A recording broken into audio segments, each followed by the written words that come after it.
Hello everyone, আমি সুচিত্রা। আমার একটা নতুন ব্লগে আপনাদের সবাইকে ওয়েলকাম। কেমন আছেন আপনারা? আশা করব ভালোই আছেন।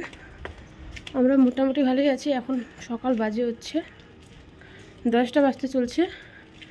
খুশিকে স্কুলে দিয়ে এসেছি, আজকে থেকে ওর স্কুল খুলছে।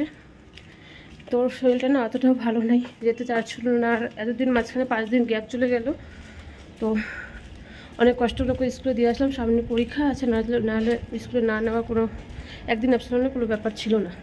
তো স্কুলে বলে এসেছি যদি কোনো দরকার হয় তাহলে ফোন করবে। আর এখন যাচ্ছি আমি হোটেলে, কারণ প্রিয়া দিরা এখন চেক আউট করবে, একটু দেখা করতে যাচ্ছি। তো চলুন যাই হোটেলে। আজকে দার্জিলিংয়ে ভালো ওয়েদার, রোদ উঠছে।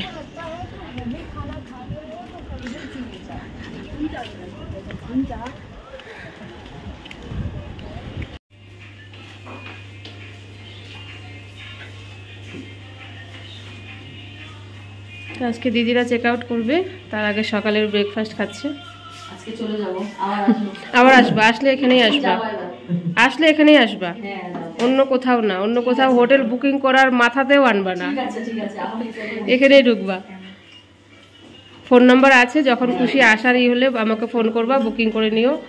বুকিং বলতে মানে রুমটা করে নিও। দিদি বলছে আবার যখন আসবা তখন আমাদের এই হোটেলেই আসবা, অবশ্যই এখানেই আসবো। কেমন লাগলো হোটেলে? ভালো লাগলো, খাওয়া দাওয়া সবকিছু সব ভালো। আর সার্ভিস খুব ভালো, যখন যেটা চাচ্ছি সেটাই। দাদারা যখন আসার ইচ্ছা হবে এখানে চলে আসবা, শুধু প্রিয়া দিন না, তোমাদেরকেও বলছি। হ্যাঁ, তোমার এইটা চ্যানেলটার নামটা বলে দিও, আমি দেখে নেবো একবার।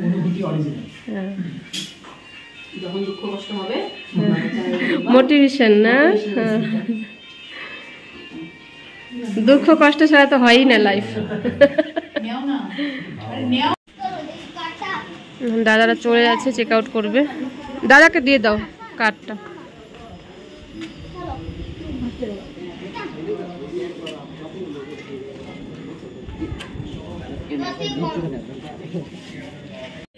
দিদিরা এখন চেক আউট করছে।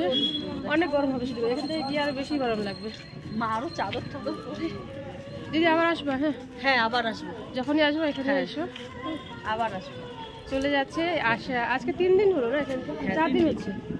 3 দিন পর যাচ্ছে। বাবা হাত ধরা পড়ে যাবে না তো? আজকে ওয়েদারটা ভালো। দাদা আবার আসবা কিন্তু, আসলে এখানে এসো। হ্যাঁ আসছি তাহলে। হ্যাঁ, আবার আসবেন। হ্যাঁ কাকিমা,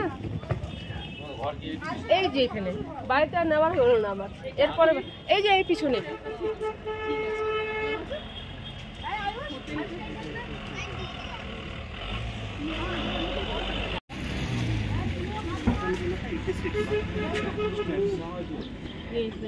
টাটা, আবার আসবা দিদি, আবার আসবা।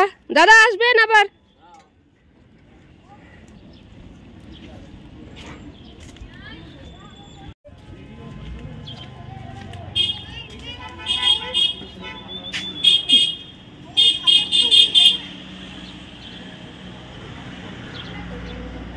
দিদিরা চলে গেল, প্রিয়া দিদা 3 দিন থাকলো, আমার এখানে 1 দিন থাকলো, 2 দিন অন্য হোটেলে ছিল।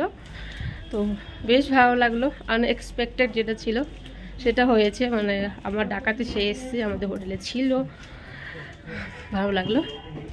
এখন তাদের একটু রান্নাবান্না করে, খুশির শরীরটা অতটা ভালো নেই, দেখি ও যখন তখন মানে স্কুল থেকে ফোনও আসতে পারে, তো তাড়াতাড়ি কাজ টাজ করে না হোটেলে গিয়ে স্কুলে গিয়ে বসে থাকবো। কারণ ওকে যেভাবে স্কুলে রেখে আসছি না, ইচ্ছা হচ্ছে না যে বাড়িতে বসে থাকি। তো তাড়াতাড়ি একটু কাজ টাজ করে আবার যাবো স্কুলে। তো চলো, এখন বাজে হচ্ছে 1:45। এখন যাচ্ছি খুশিকে আনতে, যাই দেখি ও কি পরিস্থিতিতে আছে। স্কুল থেকে কোনো ফোন টোন আসে নাই, তো আশা করি ভালোই আছে।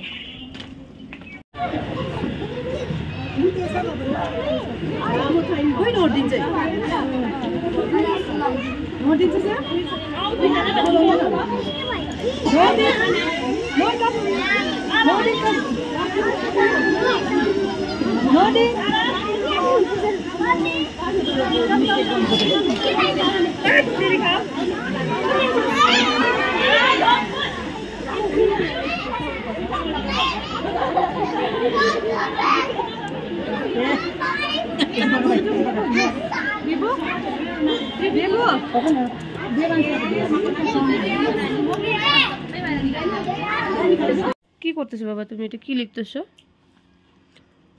কি এটা? ফিলিং দ্য ব্ল্যাঙ্কস লিখো। Yes! Come on!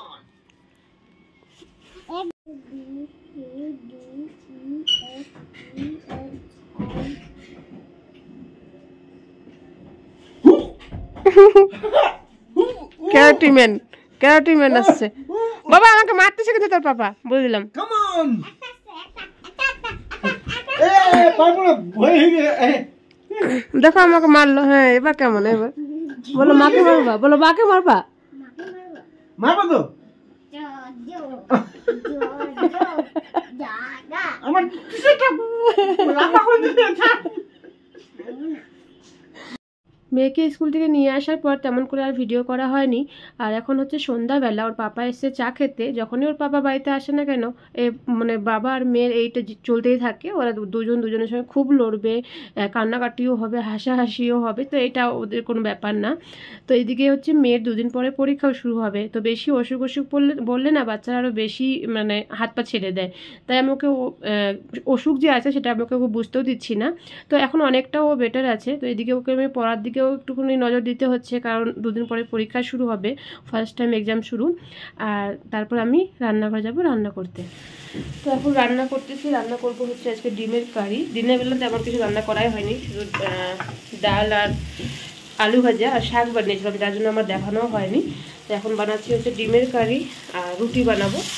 ভাত আছে, যার ভাত খাওয়াচ্ছে ভাত খাবে, আর ওর পাপার তো রুটিই লাগবে, ওকে রুটিই বানিয়ে দেবো। চলো একবার দেখাই ডিমের কারিটা কীভাবে বানাচ্ছি। তো আজকে ডিমের কারিতে আমি কোনো আলু দিচ্ছি না, কারণ ডিম আর আলু দিয়ে যে তরকারি করা হয় সেটা একটু অন্যরকম টেস্ট লাগে। আর এইভাবে পেঁয়াজ টমেটো আদা রসুন দিয়ে করলে এটা কিন্তু আলাদা টেস্ট লাগে। তো আজকে আমার না এই শুকনো শুকনো যে কারি হয় সেটাই খাওয়ার ইচ্ছে হচ্ছিলো। তো এদিকে আমি ডিম সিদ্ধ করে ডিম ভেজেও নিয়েছি, আর এদিকে আমি মশলাটা কষিয়ে নিচ্ছি। তো এইভাবে আজ ডিমের কারি খেতেও কিন্তু বেশ ভালো লাগে।